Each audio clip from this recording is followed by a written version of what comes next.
Hey guys, how's it going? Sorry about missing the midweek video on Wednesday. By the way, I am switching over to that, the Monday, Wednesday, Saturday schedule now. I just feel a little overwhelmed with cranking out a video every other day, especially with my next semester coming up. So that's what I'm going to be switching to. Again, that being said, sorry I missed Wednesdays. I've been doing a lot of revamping of some old videos in terms of like SEO stuff, which is just search engine optimization.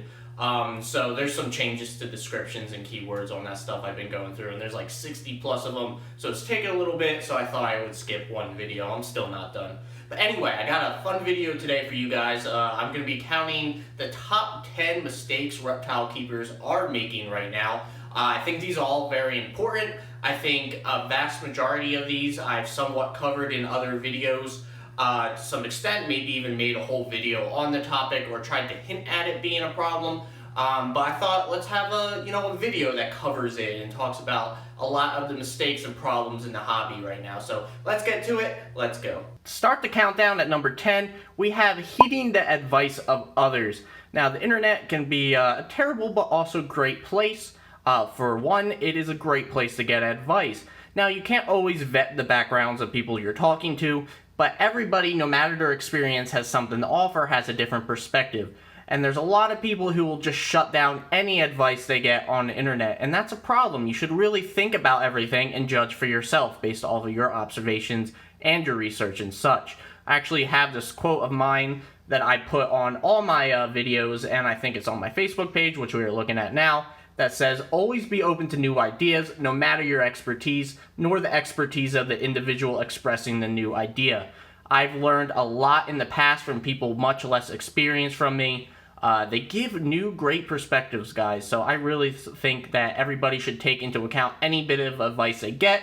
That doesn't mean you need to act on it, but don't shut people down. Alright, at number 9, we have your approach, and what I mean by that is how you approach your reptile when you go to pick them up, or whatever, something of the sorts.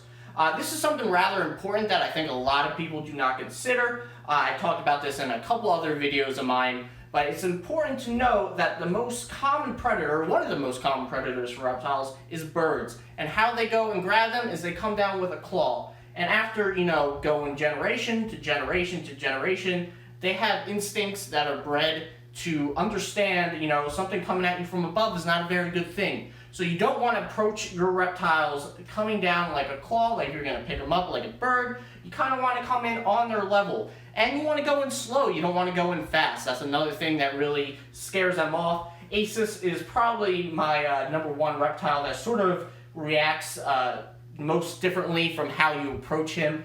He does not like me coming in overhead, so you really need to come at a common level so he understands you're not a predator. At number 8, we have not going to the vet. And what I mean by this is when you notice there's a significant change in your reptile, and it's not just some husbandry issue, you take them to the vet. I've done a couple of videos at my vet, I think at least one, but a couple about going to the vet and such.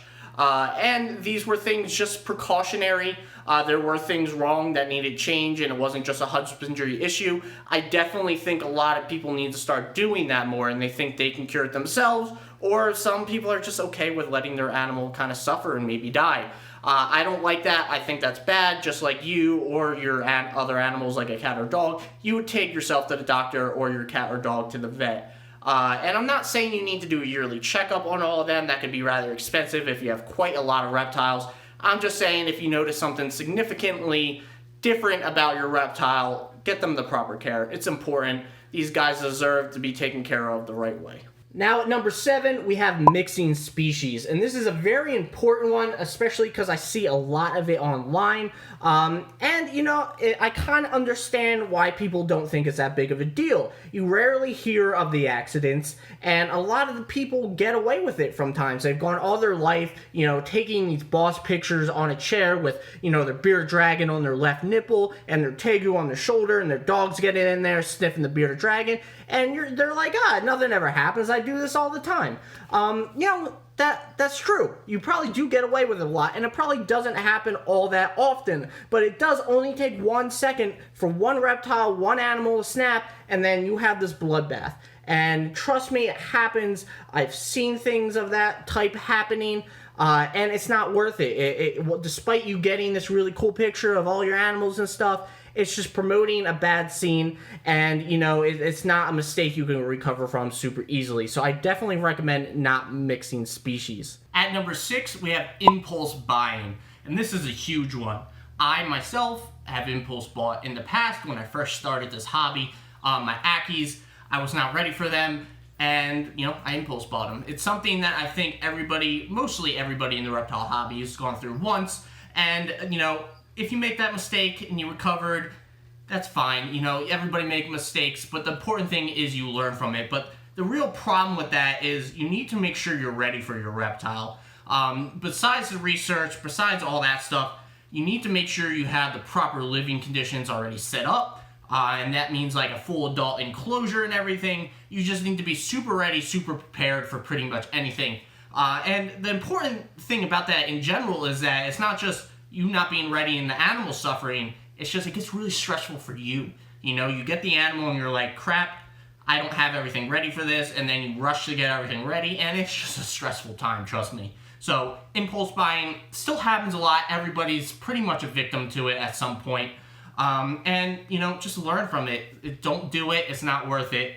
And you're going to save yourself a lot of stress and your animal a lot of stress. Right, Max? Now, number 5 is something similar, but definitely different. Something I like to call impulse breeding. And what I mean by that is people who get an animal don't do the research on how to breed them, don't understand the ramifications of breeding them. Like, for example, bearded dragons. You, right? You know, you're a bearded dragon.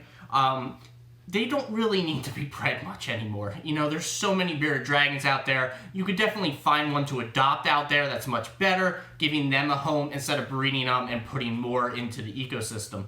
I don't know if ecosystem's the right word. Is that the right word? I don't know. Max said it was fine. But that's very important. I think, you know, you need to really consider the ramifications for breeding a certain population. You need to consider if you're able to, you need to make sure you have people to sell them off to so they don't end up just like being at your house and then you probably don't have proper living conditions for them. You need to consider all that. You can't just be like, hey, this looks like easy money. I'm going to breed them, sell them off, and make a ton of money. That's not how it's going to work. You really need to think it out. You need to make sure you have the proper people to sell to. You need to make sure you know what you're doing. You need to make sure you have a backup plan to make sure if you don't sell off some of them, what are you going to do? And the ramifications. The ramifications are the most important part. You don't want to overpopulate a certain species in the trade.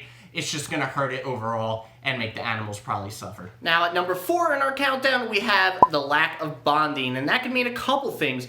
Of course, that can mean you just got a new reptile and you haven't spent much time bonding with it, which is obviously a problem. But more importantly, I think it means you know, you bonded with your reptile a lot in the beginning, where a lot of people put emphasis on bonding with your reptile. And yes, that is super important, but you need to maintain that bond and bonding with your reptile in general.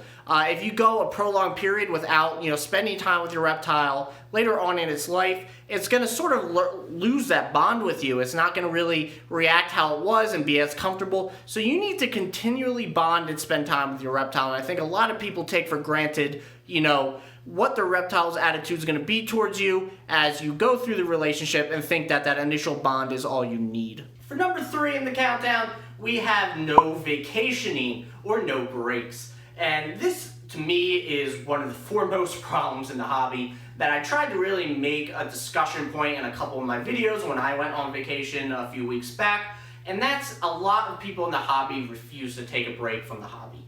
And it's really important to take a break from any hobby. You need to reflect, you need to get away from that work, from that, you know, area of discipline in order to think about some of the problems you're encountering and, you know, excel in that area. You need some time to, you know, decompress, let your brain do other things, and then come back to it and reevaluate it. It's important for you to grow in the hobby. It's not just for your sanity, it's for you to continually grow and progress. So I definitely think this is a very important one. I hope you guys got that point in my vacationing videos.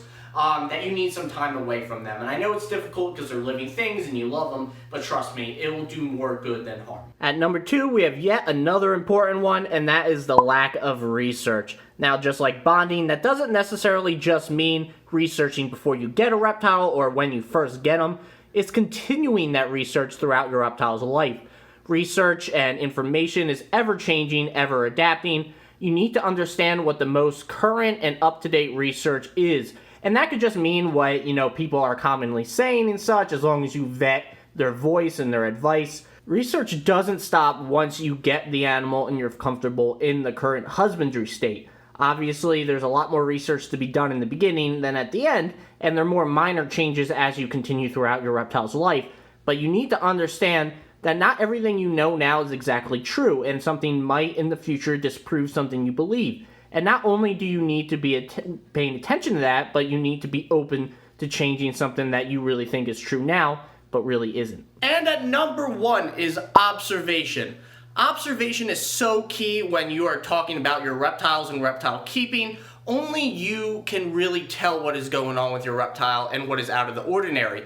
People online can help, but they can only do so much. You're the only one who sees your reptile day after day, can tell what their habits are, and see what is outside of their normal actions. And based off of that, you could tell if a change in husbandry is needed, a vet visit is needed, and sometimes you're going off of a hunch. Sometimes it might not really be that noticeable or a big deal, but because you see your reptile so often, you know this is a significant change. An example of observation, which I'll give you guys right now, is whenever Max has to poop, right? And there's 2 different reasons she sometimes get active, but right now she's super active because she has to poop, and I can tell because she's running around her enclosure a lot. The second thing I was talking about is sometimes she'll run around her enclosure a lot on the outside near the window, and that usually means she wants to come out. How I know it's not that is, number 1, I opened it up and see she would hop down, and she ran up her stairs. And number 2, she's running around in the back of her enclosure. If she wanted to come out, she will stay on the front of her enclosure near the window.